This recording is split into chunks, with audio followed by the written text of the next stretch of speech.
Hello everyone, Sanskrit की class में मैं डॉक्टर अमित शर्मा आपका स्वागत करता हूं। आज का जो हमारा टॉपिक है वह है करण कारक। पिछली क्लास में हमने करण कारक के कुछ नियम पढ़े थे। आज की क्लास में हम उन नियमों से आगे के नियमों के बारे में चर्चा करेंगे। नियम है, अपवर्ग अर्थ में कालवाची एवं मार्गवाची शब्दों में तृतीया विभक्ति होती है। अपवर्ग का अर्थ होता है फल प्राप्ति, अर्थात कालवाची कहते हैं टाइम सूचक जो टाइम को इंडक्ट करते हो, जैसे दिन, वीक, 15 दिन, महीना, साल, 2 साल, शताब्दी आदि। ये तो हो गए कालवाचक। मार्गवाचक 1 किलोमीटर, 2 किलोमीटर, 3 किलोमीटर, 5 किलोमीटर या 50 किलोमीटर, ये हो गए मार्गवाची। इन कालवाची एवं मार्गवाची शब्दों में हमें फल की प्राप्ति हो जाए तो जितने समय में फल की प्राप्ति हुई है, जितनी डिस्टेंस में जाके फल की प्राप्ति हुई है, उस समय में और उस डिस्टेंस वाचक शब्द में तृतीया विभक्ति का प्रयोग करते हैं। अपवर्ग का अर्थ होता है फल प्राप्ति। हमें कोई भी फल की प्राप्ति हो जाए, मतलब हमारा जो गोल है, हमारा जो टारगेट है, वो हमें अचीव हो जाए, प्राप्त हो जाए। तो जो हमारा टारगेट जितने समय में प्राप्त होगा, जितनी दूरी में प्राप्त होगा, उस समयवाचक शब्द में और उस दूरीवाचक शब्द में तृतीय विभक्ति का प्रयोग करते हैं, उसमें तृतीय विभक्ति लगा देते हैं। उदाहरण देखो, समझ में आ जाएगा। से मासेना व्याकरणम अधीते। से यानी वह, व्याकरण यानी व्याकरण, ग्रामर, अधीते पढ़ा। अब उसने व्याकरण को कितने दिनों में कंप्लीट कर लिया? 1 मंथ में कंप्लीट किया, 1 महीने में कंप्लीट किया। तो जो मासेन शब्द है उसमें हम तृतीय विभक्ति लगाएंगे। मास का मतलब होता है मंथ, महीना, ठीक है। तो इस व्यक्ति ने क्या किया? 1 महीने के अंदर अंदर सारी की सारी व्याकरण को कवर कर लिया, पढ़ लिया, ठीक है। तो इसे अपना जो अचीव था, जो टारगेट था, वो कंप्लीट हो गया। अब वो टारगेट कितने दिनों में कंप्लीट हुआ? 1 महीने में। तो महीना शब्द कैसा है? टाइम को इंडक्ट कर रहा है, कालवाची शब्द है। तो हम इस कालवाची शब्द में क्या करेंगे? तृतीया विभक्ति लगा देंगे। दूसरा नाम देखो, से क्रोशेना कथाम एकथयत। 2 व्यक्ति साथ साथ जा रहे थे। एक व्यक्ति ने कथा कहना प्रारंभ किया, स्टोरी सुनाना प्रारंभ किया।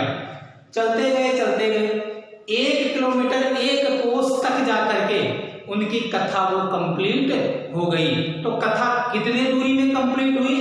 1 कोस में कंप्लीट हुई। 1 कोस होता है, कोई 3 किलोमीटर मानता है, कोई 4 किलोमीटर मानता है। तो 1 कोस के अंदर उसने कथा को कह दिया, कथा को कंप्लीट कर लिया। अब जो कोश शब्द है वो कैसा है? मार्गवाची शब्द है, डिस्टेंस को इंडक्ट कर रहा है। तो इस मार्गवाची शब्द में भी हम क्या करेंगे? तृतीया विभक्ति लगा देंगे। क्या बनेगा? से क्रोशेन कथाम एकथयत। जो भी मार्गवाची शब्द आएंगे, जो भी कालवाची शब्द आएंगे, उनमें हम तृतीय विभक्ति लगाते हैं। लेकिन ध्यान रखना, कंडीशन क्या है? हमें फल की प्राप्ति होनी चाहिए। फल की प्राप्ति अगर नहीं हो रही है तो वहां पर तृतीय विभक्ति नहीं आएगी, वहां पर द्वितीय विभक्ति आएगी। तृतीय की जगह कौन सी विभक्ति आएगी? द्वितीय विभक्ति आएगी। लेकिन अगर फल की प्राप्ति हो रही है तो तृतीय विभक्ति आएगी। अगला नियम है, यदि किसी चिन्ह विशेष से किसी की पहचान होती हो तो उस चिन्ह विशेष में तृतीय विभक्ति लगाते हैं। समझो इसको। किसी भी कोई चिन्ह से अगर किसी की पहचान हो तो जिससे पहचान हो रही है उस चिन्ह में हम तृतीय विभक्ति लगा देते हैं। जैसे किसी ने काला कोट पहन रखा है तो हम तुरंत जान जाते हैं, अरे यार ही इज लॉयर, वह क्या है? वकील है। अगर किसी ने सफेद कोट पहन रखा है तो भी हम जान जाते हैं कि अरे ये तो डॉक्टर है।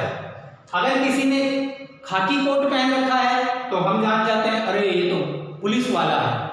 अगर बहुत सारे लड़के खड़े हुए हैं उन लड़कों में किसी ने अपनी जेब में पेन लगा रखा है, पीछे बैग भी लगा रखा है और कुछ कॉपियां भी अपने पास में रख रखी हैं। तो हम बैग, पेन और कॉपियों से जान जाएंगे क्या यह एक छात्र है, स्टूडेंट है। तो जिस चिन्ह से भी उसकी पहचान हो रही है उस चिन्ह में हम क्या करेंगे, तृतीय विभक्ति लगाएंगे। उदाहरण देखो, से जटाधि तापस, से यानी वह, तापस यानी तपस्वी साधु। किससे पता चल रहा है, जटाधि, बड़ी बड़ी जटाएं उसके सिर पर हैं। तो उन जटाओं को देख करके हमने अनुमान लगाया, अरे ये तो कोई तपस्वी हैं। अब पहचान किससे हुई, जटाओं से। तो हम जटाओं में क्या करेंगे, तृतीय विभक्ति का रूप लगाएंगे। बाल बहुत सारे होते हैं सर पर, ठीक है। तो जब बहुत सारी चीजें आती हैं तो कौन से वचन का प्रयोग करते हैं, बहुवचन का। इसीलिए हमने क्या किया, यहाँ पर बहुवचन का प्रयोग किया, जटा भी। दूसरा देखो, सा सिंदूरेण विवाहिता, विवाहिता कहते हैं मैरिड को, वह मैरिड है, विवाहित प्रतीत हो रही है। किससे पता चला कि यह विवाहित है, सिंदूर से, जो मांग में सिंदूर भरते हैं उस सिंदूर को देख करके हमने अनुमान लगाया कि ये तो विवाहित है। अब उसका चिन्ह क्या था पता लगने का, सिंदूर। तो हम उस चिन्ह विशेष में क्या करेंगे, तृतीय विभक्ति लगा देंगे। नेक्स्ट नियम है इसका, हेतु अर्थात कारण। कारण अर्थ में भी तृतीय विभक्ति आती है। सपोज करो आज मैं अलवर में रह रहा हूं, मुझे किसी कारणवश, किसी कार्य के कारण जयपुर जाना पड़े और वहां रहना पड़े, तो मैं जिस काम के लिए जयपुर में रहूंगा उस काम में तृतीय विभक्ति आएगी, क्योंकि वो क्या हो गया, रीजन हो गया, मेरा कारण हो गया।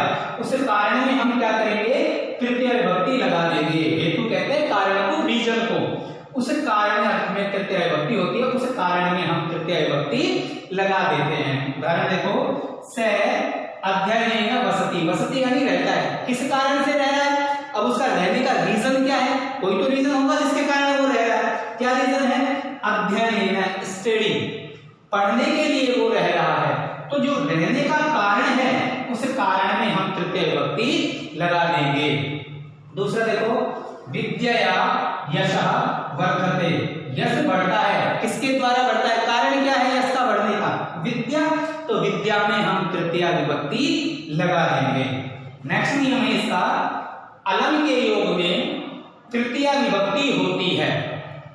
अगर उस अलम का अर्थ बंद करना हो, खत्म करना हो, रुकना हो, फिनिश करना हो, तो हम उस जिस चीज को बंद करवा रहे हैं, जिस चीज को खत्म करवा रहे हैं, जिस चीज को रुकवा रहे हैं, जिस चीज को फिनिश करवा रहे हैं, उसमें हम तृतीय विभक्ति लगाते हैं। अलम का अर्थ और दूसरा भी होता है, वो हम जब संप्रदान कारक पढ़ेंगे वहां पर पढ़ेंगे। यहाँ पर अलम का अर्थ क्या है, बंद करना, खत्म करना, फिनिश करना, रुकना, समाप्त करना आदि। जिसको भी समाप्त करवाएं, बंद करवाएं, खत्म करवाएं, रुकवाएं, तो उसमें हम तृतीय विभक्ति लगा देते हैं। उदाहरण देखो, अलम विवादेन, विवाद कहते हैं लड़ाई झगड़े को, ऐसा विवाद जिसमें लकड़ी डंडों से झगड़ा होता है उसे कहते हैं विवाद, ठीक है।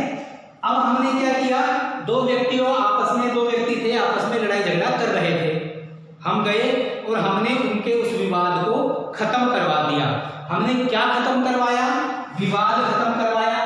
तो विवाद में हम तृतीय विभक्ति लगाएंगे। अलम कोलाहल, कोलाहल कहते हैं शोर को। जब आप लोग क्लास में बातचीत करते हो, शोर करते हो, तो टीचर साहब से कहते हैं साइलेंट प्लीज या चुप हो जाओ। तो आपको किस चीज को लिए बंद करने के लिए कह रहे हैं, बात को बंद करने के लिए कह रहे हैं, शोर को बंद करने के लिए कह रहे हैं। तो जिसको बंद करवाएंगे उसमें हम तृतीय विभक्ति लगा देते हैं। अलम कोलाहलेना। एक बार दोबारा देखते हैं, अगर फल की प्राप्ति हो तो कालवाची एवं मार्गवाची शब्दों में तृतीय विभक्ति आती है। अगर किसी चिन्ह विशेष से किसी की पहचान हो तो उस चिन्ह विशेष में तृतीय विभक्ति आती है। हेतु अर्थात कारण अर्थ में भी हम तृतीय विभक्ति लगाते हैं। और अगर अलम का अर्थ बंद करना, खत्म करना, फिनिश करना आदि हो तो जिस चीज को बंद करवाते हैं उसमें भी हम तृतीय विभक्ति लगाते हैं। ये था हमारा करण कारक।